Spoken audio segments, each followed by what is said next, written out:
briefly describe what will be the schedule for the full program. So the program will start on Monday, July 12th, and we will start this program in 2 parts. The first part will talk about the introduction to big data. So what are the different types of data? What are some of the big data challenges and opportunities? How to clean, load, and process data, how to perform exploratory data analysis, and then we'll do some practical training so that we can all try out these methods together. Okay, so briefly, we do have a question from Christina. She's saying, I've just introduced the resources available with the starter subscription. The starter subscription will give you access to the demo pipelines that I just showed and to running the code. The program will actually open up the platform for you to load datasets, and we'll go through NCBI and TCGA and places like that to take curated datasets and process them and then analyze them together. So the program subscription will give you a higher level of access, and it's going to be a little bit more expensive, but I'll talk about that at the end of today's session. Let me know, please, if that answers your question. So the program itself, yes, the starter package is a fully asynchronous training package that you can use to understand how the two are connected and to practice some coding and learn about different types of data sets.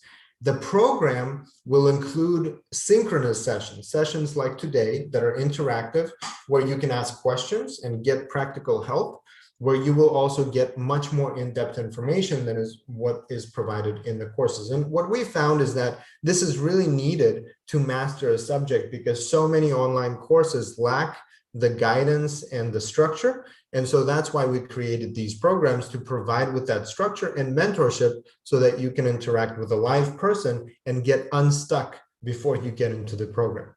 And the program will be organized into 2 parts. The first part is going to be an introduction, and the second part is going to be focused on machine learning itself. So we'll talk about what is the difference between machine learning and AI, what are the different methods for supervised and unsupervised learning, and then we'll talk about how to deal with the multiple types of models that are available there. I mean, there are so many methods, they all work in a very similar way. How do you effectively choose between them and select the one that will work for the type of project that you have and the type of objectives that you are pursuing in your own project? And that's going to be another important component, is that according to the levels of learning, one of the highest levels of learning is called a project-based learning. And so project-based learning, if you really master something, that means that you can do a project using those methods. So you will learn about a lot of different methods, but to test yourself and to know that you really mastered, you need to try and apply that to an independent project. And so that will be another component of this program, is we will help you apply this to a project of your own and guide you to refine your thinking about when and how, and specifically what does the specific analysis type that you've chosen address in the data set that you've already that you also select. So it's going to be a flexible thing that you can try different data sets and try different methods and then come up with a research proposal and actually try and execute it during the program. So I'll briefly review some of these methods that I've discussed. The first part, working with big biomedical data, will include addressing some of the different types of omics data, including different technologies that are used to generate that data. We will then talk about what is the difference between small data and big data, and what are some additional data challenges that we are supposed to address, and how does that change our analysis practice? How do we go from kind of typical statistical analysis to what is the need for machine learning? We'll then go through cleaning, loading, and processing data. So we'll talk about how to prepare a table, but also how to explore that table to know what to do with it. And we will also address some of the important questions that arise out of exploratory data analysis. So we look at statistical properties, we'll spot batch effects and technical issues that have to be removed and addressed before we actually start the analysis. And then we'll take a look at several examples of how this ties into a workflow. So how to essentially design your workflow from acquiring data from different repositories to preparing a structured data for analysis. One of the questions, and maybe I can ask this of you as well, is, well, transcriptomic data in a sense is easy, right? Transcriptomic data is continuous, and so the numbers are right there in the table. But what to do with data that is naturally categorical? For example, here you have sequences of T, C, G, and A. So essentially numbers 1, 2, 3, and 4. How do we deal with data that is like that to convert it to data that is continuous, that is most useful for some of these machine learning methods? And so the answer to that, of course, is that there are many different ways that we can convert data from categorical to continuous. And once we've done that, we need to incorporate that step of how we convert it to data so that our analysis matches the type of preparation that we did. Now, in the second part, we will talk about data-driven analysis. And that's really where machine learning comes into play, is because we generate a hypothesis from data, and then we build an algorithm, oftentimes not really diving too deep into the biology before we can train a model that could have some meaningful value, right? And so this is a huge change from the traditional approach to data analysis coming from biological experimental design, because we're essentially not trying to test a hypothesis, we are trying to design an algorithm that could mean something useful either for understanding or for a practical use. And I think that's one of the major kind of advantages of machine learning in that sense, because we essentially can not understand everything, but still find use in the data that is generated. So we'll talk about what is machine learning and how is it different from artificial intelligence. We'll turn to unsupervised learning, where we'll talk about different types of clustering techniques and what do they mean, what do they provide us with. We will talk about supervised analysis for classification and feature selection so that we can understand different algorithms, different types of models, and what are they essentially able to provide us with. We will then talk about evaluating the different models and the outputs through model accuracy and validation. We'll talk about ROC curves and area under curve. We'll talk about also how to interpret some of the results from our analysis and how to then use these metrics to select the right model for what we want to achieve. We will then talk about machine learning to get results, right? So one thing is to understand how these methods work. Another one is to actually make them work, right? And that's where you have to build essentially a pipeline and make sure that you are including all of these important steps into that pipeline, and also so that you have a full description of your full code that you can share with others that would like to try and replicate what you have done. So we will address this important topic in biomedical research, which has to do with reproducibility. So what are you going to learn by joining specifically this program? And here we've listed out some of the things that we think are critical for anyone that would like to learn biomedical data science for biomedical discovery. And that includes learning by looking at examples of data visualization and learning about different types of approaches and packages for machine learning in R and Python. Looking at some curated data sets, and by curated, I mean these were selected from peer-reviewed papers. They contain interesting kind of questions and interesting results as well, so we can validate the analysis. You will learn about stages of analysis: exploratory, comparative, supervised, and unsupervised. We'll talk about different types of machine learning algorithms so that you understand the taxonomy and how to read and understand different methods. You'll also learn about FAIR principles of how to describe your analysis and share your workflow. And you will also learn about project design and implementation for independent research. And I will point you to a course actually that we have there that can help you streamline your bioinformatics analysis. Okay, a question from Hidayah. Is it suitable for a beginner? Yes, you do not need to know how to use R. If you followed our previous steps, you probably saw that there's some asynchronous coursework on the very basics of R, how to learn about it.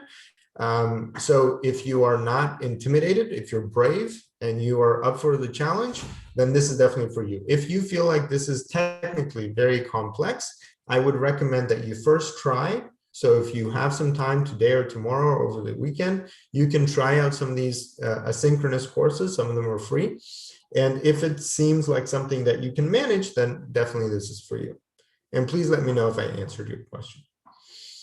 Now, there are some additional benefits that I won't go into right now. You can see them on the screen, but I do want to mention this part of the independent project, right? So as I mentioned, to really learn and master a skill, you typically have to go beyond just reading a textbook and trying out a few pieces of code. So really, it's all about applying these methods that you've learned to an independent project. And so to do that, we've designed a system to help you apply the data that we have curated or that you can find with methods that you will learn about or additional methods that you have heard about or read about to a project where you can modify the settings and the question that you have and essentially come out with a fully independent project.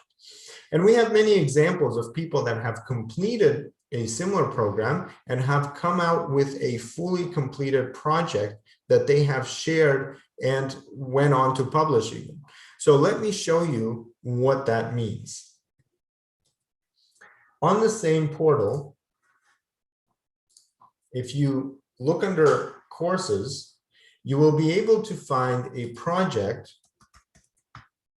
or sorry, a course about developing an independent project called Designing a Bioinformatics Research Project. And this is essentially a cornerstone of our project-driven method that helps translate these practical skills into an outcome that is relevant for research. So a lot of the participants that we have here are researchers or are interested in research.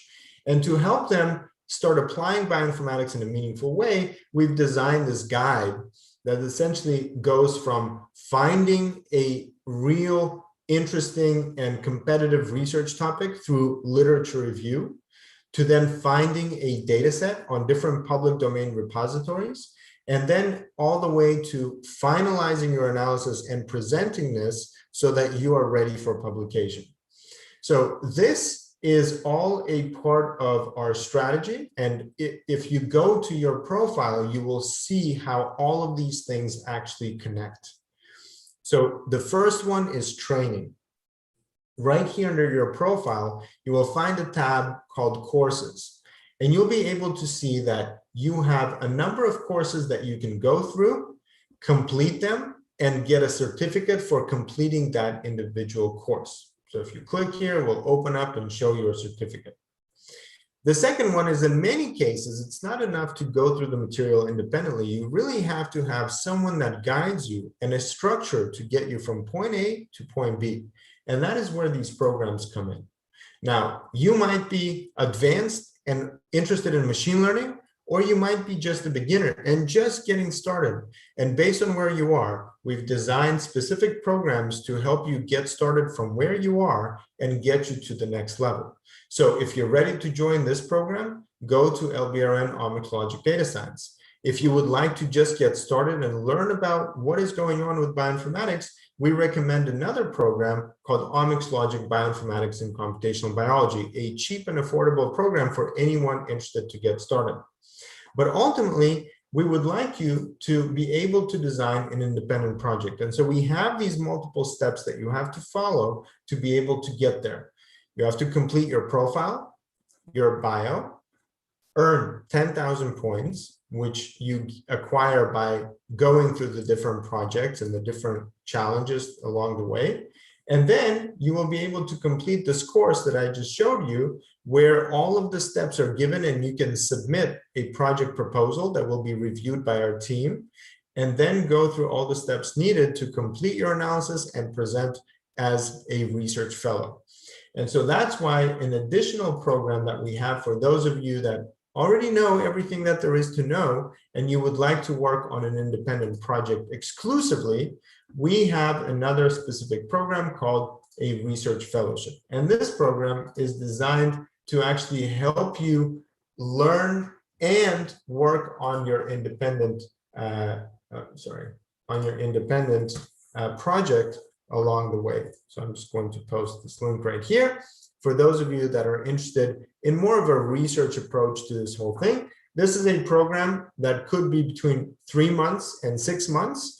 And during that time, we are confident that you can get to a meaningful outcome, including a full project proposal and presentation. Okay, so that is what I wanted to cover. We have a number of examples of people that have completed this program and have started using some of the bioinformatics tools and data science skills in their research. We do have a lot of these examples already on the website, so you can look at those as well. And if you do have any questions, I would love to answer any questions or concerns that you might have so that all of you can join on Monday and learn with us about data science. So if you do have any questions, please put them in the chat. I will keep this slide on the screen for just a few more minutes. And if you don't have any questions, then I welcome you to join. How do you actually join the program? So again, this program is LBRN Data Science. That is going to come up. Let me find it real quick.